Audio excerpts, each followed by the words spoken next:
요즘 세계적인 권위를 가진 영화제에서 아카데미상, 오스카상 등을 완전히 휩쓸어버린 한국의 영화감독 봉준호 감독의 기생충이라는 영화가 단연 전 세계적인 화제입니다. 이 기생충은 동물이나 사람의 몸을 숙주로, 집으로, 거주지로 해가지고 그 영양분과 생명을 갉아먹고 살아가는 벌레를 말합니다. 도움은 주는 거 하나 없어요. 일방적으로 생명을 갉아먹는, 영양분을 갉아먹는 겁니다. 그런데 이 기생충보다도 더 작은 기생종이 있습니다. 바로 세균입니다. 세균도 결국에는 그 숙주의 생명을 빼앗아 가려는 동일한 특성이 있습니다.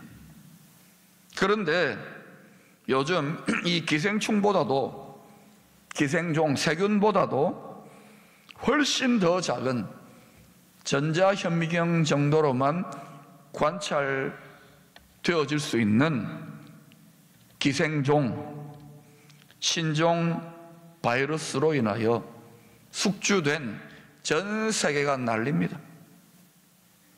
전 세계가 지금 이 신종 바이러스에 집이 돼가지고 온 나라들, 전 세상 사람들을 두려움과 공포에 떨게 하고 있습니다. 기생충, 세균, 바이러스의 공통된 목표와 종착점은 어딘가? 바로 숙주의 그 체제의 몸 시스템의 멸망입니다. 저는 요즘 요한복음 10장 10절의 말씀을 이 신종 코로나 바이러스 상황을 보면서 다시 한번 복음의 말씀으로 붙들고 있습니다. 여러분, 도둑이 오는 것은, 이 도둑은 기생충일 수 있습니다. 세균일 수 있습니다. 바이러스일 수 있습니다. 그리고 죄와 사망의 권세를 움켜쥐고 사람들과 만물 가운데 임금 노릇하려는 사탄일 수도 있습니다. 도둑이 오는 것은 도둑질하고, 마음 도둑합니다. 생각 도둑합니다. 입술 도둑질합니다. 도둑이 오는 것은 도둑질하고 죽이고, 목표는 죽이는 겁니다. 그 다음에는 멸망시키려는 것뿐이요, 오직 이 일관된 목표입니다. 온갖 가문이슬이나 좋은 모습으로 또 알아차리지 못하게 은밀히 접근하고 들어오는 것이 특징입니다. 그러나 내가 온 것은, 예수 그리스도가 하늘로부터 보냄을 받은 것은 양으로, 모든 사람들은 다 양입니다. 양으로 생명을 얻게 하고, 육체의 생명만을 말하는 게 아니에요. 영원한 생명을 얻게 할 뿐만 아니라 더 풍성히, 장차 저 영원 천국에서 완전한 영생복락의 영원한 부활의 생명을 얻게 하려는 것이 주님이 이 땅에 오셔서 십자가 지신 이유입니다. 기생충에는 구충제라고 하는 치료제가 있습니다. 아마 연세가 좀 드신 어르신들은 1년에 한두 번, 그죠? 구충제 먹었죠. 구충제 선전도 하고. 요즘은 살기가 좋아져서 구충제 잘 안 팔려요. 먹지도 않고. 치료제가 있습니다. 기생충에는. 세균에는 살균제 또는 항생제, 항살균제가 있습니다. 그걸 개발하면 되잖아요. 이미 많은 살균제나 항생제가 개발되어 있습니다. 바이러스에는 항바이러스제 또는 백신을 만들어서 먹고 있고 맞고 있고, 또 이번 신종 코로나 바이러스도 개발이 되어질 것입니다. 이 치료제가. 그러나 병의 전염 속도에 비해서 이 백신 개발의 속도가 못 따라가죠. 뿐만 아니라 바이러스에는 두 종류가 있습니다. DNA 바이러스와 RNA 바이러스. 문제는 이번 신종 코로나 바이러스는 RNA 바이러스인데 DNA 바이러스보다 돌연변이를 일으켜서 새로운 자기의 생존과 전파를 위한 그런 돌연변이력이 1000배는 더 강하다고 합니다. 그래서 잡기가 힘든 거예요. 백신이 개발되었다 하더라도 또 다른 양상으로 돌연변이를 일으킬 수 있으면 원천 차단하는 게 어렵다는 거예요. 여러분, 최첨단의 21세기에 인간의 최고의 과학 지식과 인공지능의 최고의 데이터들을 다 끌어모아 가지고 세상의 지혜와 지식으로 이 모든 질병들을 제대로 극복하고 완치하고 치료할 수 있겠습니까? 그렇지 않습니다. 그런데요, 이러한 우리 몸의 생명에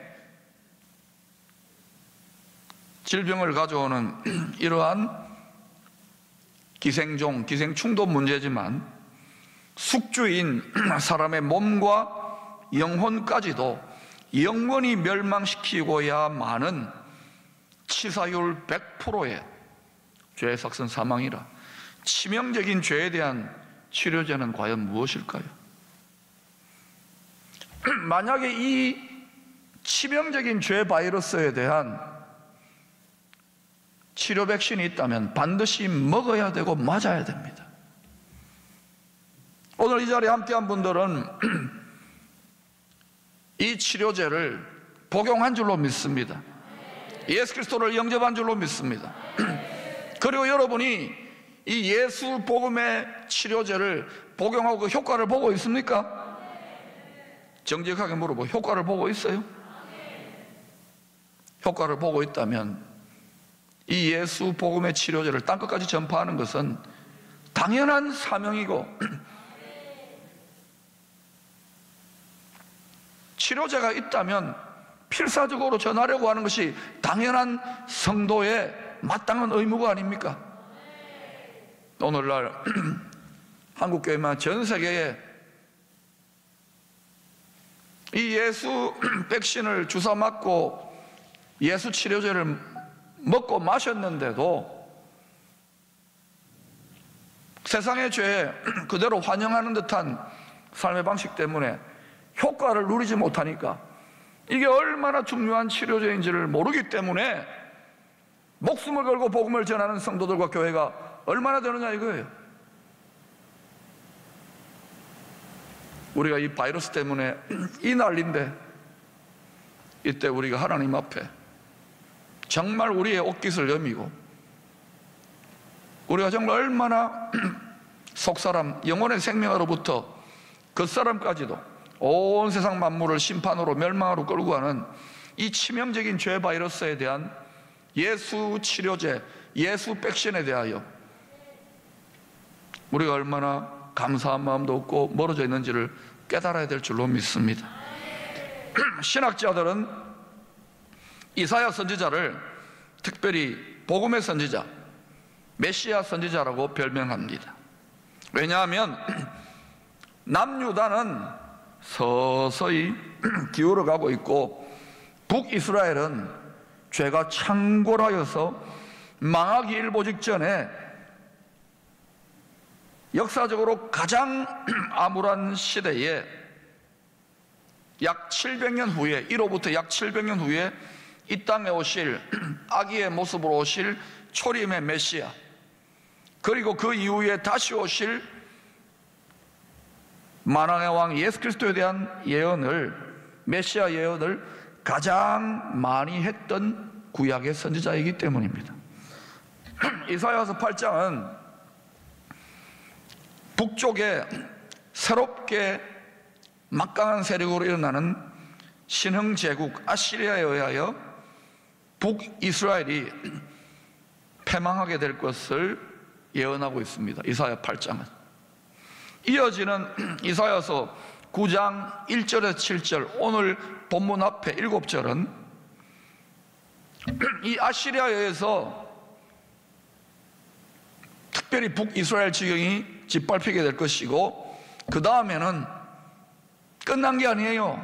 바벨론 제국에 의해서 짓밟히게 되고, 그 다음에는 그리스 헬라 제국에 의해서 짓밟히게 되고, 그 다음에는 로마 제국에 의하여 연속적으로 북이스라엘의 영토, 자, 우리나라 한반도로 말하면 그 지경이 어디쯤 되느냐? 두만강이라든지 압록강, 아오지, 회령, 신의주 이런 위치적으로 말하는 거예요. 그런 곳에 해당되는 스불론 땅, 납달리 땅, 해변길과 요단 저쪽의 이방의 갈릴리가 장차 한 아기 여자의 아들로 태어날 메시아 예수를 통하여 먼 미래에 마침내 영원한 영광스러운 하나님의 나라로 회복하게 될 희망의 메시지, 복음의 메시지를 선포하고 있습니다. 이사야 8장에서는 곧 망한다 북이스라엘 이러고 나서 너무나도 암울하고 절망적인 상황 속에서 하나님이 이 민족의 상황이 너무너무 어두우니까 먼 미래에 일어날 메시아의 탄생과 메시아의 다시 오심의 통치를 통하여 회복될 영광스러운 메시아 왕국, 하나님 왕국의 비전을 제시합니다. 이 이사야 예언은 성취될까요? 하나님의 말씀이면 반드시 성취됩니다. 이것이 하나님의 선지자의 하나님의 말인 것을 신약의 예수 그리스도께서 자신이 메시아로 공생애를 시작하실 때 이사야서의 말씀을 인용하면서 자신이 하나님의 기름 부음 받은 메시아라는 것을 공표하고 메시아 공생애 사역을 시작했죠. 그러나 오늘 본문 이어지는 8절부터의 말씀은 북이스라엘이 머리끝부터 발끝까지 성한 곳이 없이 죄 바이러스, 우상 숭배의 바이러스에 감염되어 숙주된 북이스라엘이 멸망하기 직전의 참상을 극단적인 대조로 자세하게 소개해주고 있습니다. 이사야 선지자는 북이스라엘이 왜 하나님의 진노의 심판으로 망할 수밖에 없었는지를 설명하고 있습니다. 사람들은 그런 말을 합니다. 하나님은 사랑인데 왜 심판하느냐? 사랑이시지만 또한 공의로우신 분입니다. 하나님은 자신이 입으로 뱉어놓은 왕이신 하나님의 말씀의 법을 어길 수가 없는 분이에요. 그러니까 그 성품, 공의로운 성품, 사랑이시기도 하지만 그것 때문에 피눈물을 흘리면서 심판할 수밖에 없는 거예요. 하나님은 죄를 용납하지 않는 거룩하신 분인 거예요. 오늘날 이 시대에 성도들의 숫자가 바다의 모래알갱이처럼 많아졌다 하더라도 죄를 두려워할 줄 알아야 돼요. 코로나 바이러스보다 죄를 더 두려워해야 됩니다. 8절, 10절을 보면 북이스라엘 10지파, 북이스라엘 10지파로 나누어졌잖아요. 솔로몬 이후에. 남유다는 베냐민 지파와 유다 지파 두 지파로 나뉘어졌고, 북이스라엘 10지파의 대표 리더격인 에브라임 지파와 그리고 그 북이스라엘의 수도에 해당되는 사마리아의 사람들이 교만하고 완악하여져서 하나님이 징계하시고 심판하시는데, 하나님이 벽돌을 무너뜨리면 우리는 다듬은 돌로 세우고, 하나님이 뽕나무를 뽑으시면 우리는 백향목 나무를 다시 심어서 재건할 거라고, 교만과 완악함으로 하나님의 징계를 멸시하고 무시하고 대적했어요. 요한계시록에도 이보다 더 큰 환란이 전 세계적으로 일어날 때에 끝까지 회개하지 않는 죄인된 사람들의 죄성이 나타나고 있다고 합니다. 그래서 하나님은 어쩔 수 없이 사랑이시지만 그 공의로운 성품대로 10절 13절에서 자신의 심판의 계획을 알려주십니다. 당시에 북이스라엘은 북쪽의 신흥 강대국인 아시리아를 견제하려고 원수였지만은 이제는 연맹을 맺어야 되겠다 그래서 아람의 왕 르신과 동맹을 체결합니다. 그런데 이제는 냉혹한 국제 정치 외교 역학관계가 완전히 달라져서 철석같이 믿었던 동맹 아람에게 라이트 펀치를 한 방 맞고, 그 뒤에 달라드는 원수 블레셋에게 레프트 펀치를 한 방 맞고, 그 다음에 하나님의 진노의 심판의 도구가 되어버린 북방의 아시리아에서 결정적인 카운트 펀치를 한 방 맞아가지고 완전히 케오패 당하고 마는 심판의 역사가 일어날 것을 미리 경고하고 있습니다. 미리 경고한다는 것은 돌이키면 이런 일이 안 일어날 수 있다. 하나님은 항상 어떤 일을 하시기 전에 선지자들을 보내서 일하세요. 미리 알려주세요. 오늘날도 마찬가지입니다, 여러분. 그런데 북이스라엘의 지도자들과 백성들은 끝까지 회개 아닙니다. 끝까지 갈 때까지 가는 거예요. 특별히 14절에는 북이스라엘이 어떤 식으로 끝까지 갈 때까지 갔느냐, 그 상황을 아주 독특하게 표현합니다. 여러분 읽어보십시오. 시작. 그러므로 여호와께서 하루 사이에 이스라엘 중에서 머리와 꼬리, 종려나무와 갈대를 끊으시리니. 머리와 꼬리는 위에 있는 지도자들을 말하고, 꼬리는 발에 해당되는 백성들을 간사한 혀로 요망한 혀로 이끄는 그러한 거짓 선지자, 조금 이따가 나옵니다. 또 종려나무는 굳건하게 서야 될 리더십을 말하고, 갈대는 흔들리는 갈대를 말하는 거예요. 15절에 그 머리와 꼬리의 의미가 더 정확하게 나타납니다.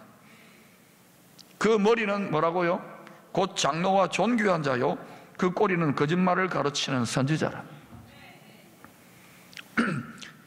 꼬리가 거짓말을 가르치는 선지자가 수족에 해당되는 백성들을, 모든 백성들을 가문이슬로 유혹한다는 거예요. 주목해 볼 것은 꼬리입니다. 세상의 바람 따라, 자기 이해관계를 따라, 권력을 따라 요리조리 흔들리는 갈대와도 같이, 살랑살랑 흔들거리는 여우 꼬리와도 같이 그 요망한 혀를 올려가지고 자기 백성들에게 진리와 진실과 참말이 아닌 거짓말을 가르치는 거짓 선지자들이 꼬리라는 거예요. 머리도 문제지만 꼬리가 더 문제인 거예요. 꼬리. 오늘날로 말하면 백성들에게 가짜 뉴스, 가짜 지식, 가짜 복음을 자기의 이해관계, 돈과 쾌락과 권력의 유익을 위하여 그렇게 행하는 자들이 있다면 그런 자들에 해당될 것입니다.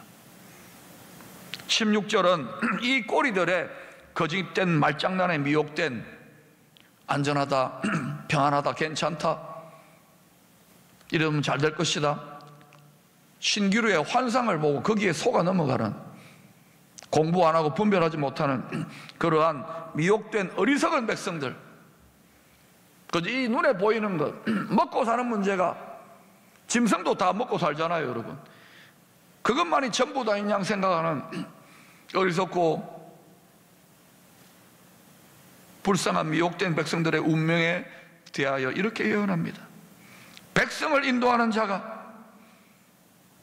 리더들과 머리들과 꼬리들을 말하는 거예요. 거짓 선지자들을. 그들을 미혹하니, 백성들을 미혹하니 인도를 받는 자들이 멸망을 당하는도다. 여러분, 꼬리가 중요해요. 백성들의 의식을 깨우는데 꼬리가 중요합니다. 우리 포항 중심으로 갖다 붙여볼까요? 포항은 어디 꼬리입니까? 토끼 꼬리. 어떤 꼬리요? 호랭이 꼬리로 이야기했잖아요. 포항뿐이 아니니까 토끼 꼬리라 그래요. 토끼 꼬리는 너무 연약하니까 겁이 많아가지고 도망다니는 민족으로 해서 토끼 꼬리고, 우리는 홈이 곧 호랑이 꼬리가 있는 여기만 친구들입니다. 할렐루야.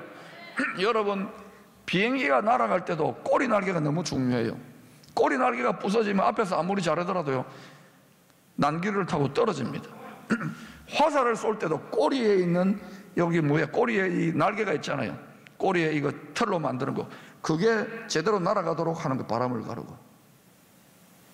배도 마찬가지예요. 배도 꼬리에서 스크류로 달아가지고 꼬리가 방향을 잡습니다. 바라건대는 이곳에서 이 민족과 한국교회와 한반도호에 제대로 된 예수정신의 꼬리에 바른 진리의 가르침이 계속 선포될 수 있게 되기를 축원합니다. 16절은 이 꼬리들의 거짓된 말장난에 미혹된 백성들의 운명을 이야기하고 나서 17절로 넘어가서 머리로부터 꼬리까지 미혹의 거짓 바이러스가 창궐하니까 결국은 북이스라엘 온 나라가 하나님의 불같은 공의로운 진노의 심판이 임할 수밖에 없을 것이라고 예언합니다. 이 예언은 뜻을 돌이키면 바뀌어질 수 있습니다. 얼마든지. 하나님이 이걸 보여주는 것은 이렇게 반드시 한다가 아니라 회개하고 돌아오면 그러면 된다는. 그런데 그게 참 어려운가 봐요. 북이스라엘. 여러분, 나라가 힘들고 어려워질 때는 먼저 거짓 선지자들이 일어난다는 것을 알아야 합니다. 우리의 마음과 생각과 말을 따라 우리가 어떻게 말하느냐에 따라서 하나님은 그 말을 듣고 그 말한 대로 이 풀의 열매를 짓는 구원자 하나님, 여호와 하나님이십니다. 그러므로 말 잘해야 돼요. 지금 죽는다, 망한다, 다 망한다 이런 소리 하면 안 돼요. 반드시 하나님은 살 길을 여시고 구원의 길을 여시는 좋으신 하나님입니다. 복 주시기를 원하시는 하나님입니다. 온 세상이 크게 요동하는 이런 때일수록 사랑하는 성도 여러분, 두려움과 염려에 흔들리지 말고 웬만큼 소식 듣고 난 다음에는 하나님의 말씀을 묵상하세요. 특별히 시편 91편의 말씀을 추천합니다. 그 외에도 수많은 약속의 말씀들이 있습니다. 이거는 종교적인 옛날에 캐캐 묵은 경전이 아니에요. 전능하신 하나님의 약속의 말씀의 능력입니다. 이 세상이 사라져도 여호와 하나님의 풀의 말씀으로 쓰여진 이 말씀은 영원까지 이어지는 거예요. 저는 이것이 진리인 것을 믿습니다. 이렇게 요동할 때 우리는 말씀에 우리의 마음을 묶어야 됩니다. 만세반석 예수님께 말씀을 묶어야 됩니다. 그리하여 요동하지 말고 굳센 믿음, 흔들리지 않는 견고한 믿음으로 우리가 낮추어 회개하며 하나님의 뜻을 깨닫고 하나님의 도우심과 보호하심을 구할 때에 하나님이 속히 이 땅을 고치실 줄로 믿습니다. 동시에 이 땅을 고치시는 것으로 끝나면 안 돼요. 우리에게는 고린도전서 9장 14절의 말씀을 따라 예수 치료제를 딴 것까지 모든 민족에게 모든 대가를 지불하고서라도 전파해야 되는 복음의 사명을 가지고 있습니다. 이 사명에 각자 믿음의 분량대로 충성하게 될 때에 고린도전서 9장 14절의 말씀대로 복음을 전하는 자들은 복음으로 말미암아 살리라. 여러분의 영, 혼, 육, 개인, 가정, 교회, 나라, 도시, 이 복음을 위하여 믿음의 선한 싸움을 싸우는 교회와 도성과 나라와 민족에게 하나님은 만물의 주도권을 맡기실지 누가 알겠습니까? 이 은총 가운데로 이 위기의 때에 사랑하는 모든 성도 여러분 나아갈 수 있게 되기를 축원합니다.